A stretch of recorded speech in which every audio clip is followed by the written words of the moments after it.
Our News on Terror segment tonight. The deadline is approaching for President Trump to recertify the Iran deal, certify that Iran is in fact complying with the conditions in the JCPOA, or else pull the United States out of what the president himself has called the most disastrous deal the U.S. has ever negotiated. Our next guest thinks we're overdue to withdraw from the deal and 100% legitimate in doing so.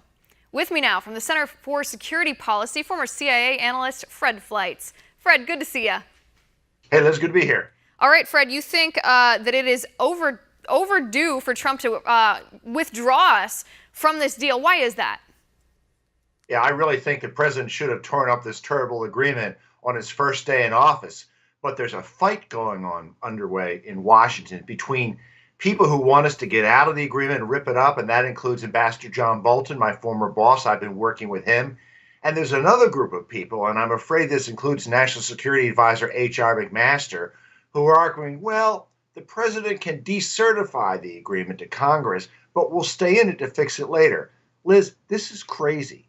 The Iranians are never going to agree to fix this agreement. What McMaster is calling for is basically a recipe for never leaving this agreement. It will lead to endless talks, and Iran's nuclear program will continue to progress. Right. It seems like capitulation to say, okay, we're going to decertify it, but we're not going to leave it. What's the point then? That requires no leadership whatsoever. The thing that strikes me, and this, I guess, is going to your point about the two factions in the White House, the two different people talking in Trump's ear, the establishment and the anti-establishment, in a sense. You know, the establishment is saying that the violations of the Iran nuclear deal, which Iran has violated the deal, they say that those violations are, quote, immaterial, that they're not material enough to withdraw us. So I want to go through those quickly now. Let our viewers decide for themselves. How has Iran violated this deal, Fred? Well, it's interesting. First, they said there were no violations. Now they're saying the violations are immaterial. Now, there's violations that include making too much heavy water, not getting rid of all of its enriched uranium, and arguably these violations might have been minor, but the fact that there has been a bunch of them, I think, adds up to a significant violation. There's evidence from German intelligence in 2016 and 2017 of covert efforts by Iran to break the agreement by acquiring technology it's not supposed to have. This is not a close call. It's a very serious violation. And finally, Iran has not been allowing the IAEA to inspect military sites. This is a major violation, and the defenders of the agreement don't have any answer to that. Well, and I think these establishment figures in our national security community that perhaps have Trump's ear right now, they don't understand that being minor does not equal being immaterial. They may be minor violations. It's not like Iran is saying, look, we have a nuclear bomb. Look, we're testing these missiles in front of your face. But minor does not equal immaterial, because when you're looking at whether Iran is actually complying with the spirit of this deal, the point of this deal was to slow down or stop the weaponization of nuclear materials in Iran, and Iran clearly has demonstrated that they don't. So that brings us back to the campaign pledges from President Trump. And Fred, I want you to speak on this, because President Trump said when he's caught in a bad deal, when he's negotiated a bad deal and he realizes that, it's at that moment that he polices that deal so closely that even the minor violations give him legitimacy to withdraw from that. Isn't that what we should be seeing now? I think that's exactly right. Well, the president's advisors didn't give him an option to withdraw. They wanted to have a policy review.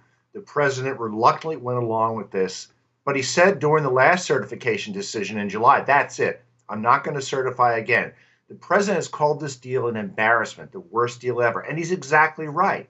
So my hope is he's going to do what really needs to be done. Let's not play games. Let's not pretend we can get in this deal to somehow trick the Iranians into giving back all the concessions that Obama gave him. That's not going to happen. We need to have a clean withdrawal. Right, and it's about time that we do that. October 15th is the deadline. Not too long now, just a little bit under 3 weeks for President Trump to do this. Another argument that I want you to address, this is coming from, it's not even the left, it's more of the establishment right, the left part of the Republican Party right now. They're claiming that if America withdraws from the nuclear agreement, even over these immaterial, these minor violations here, that withdrawal will alienate us from our European allies. Fred, is there any legitimacy to that? I mean, can you imagine arguing that to President Trump, that Europe has a veto over U.S. foreign policy? We know that didn't sway him on the Paris Climate Accord. I want the supporters of the agreement to make that argument to Mr. Trump. It doesn't hold any water. Of course, the European elites like this agreement. They love international agreements. And frankly, that's a losing argument in my view. Well, it's also scary to think about. I mean, that's essentially the Obama philosophy, the Obama foreign policy, national security philosophy right. in a nutshell. Only do what you think will make European nations like you. Don't do what's in the interest of the American people. It's scary that now that we have a Republican president, his own national security advisors are arguing essentially the same thing that Obama forced on us for 8 years. Fred, thanks for coming on the show. I appreciate it.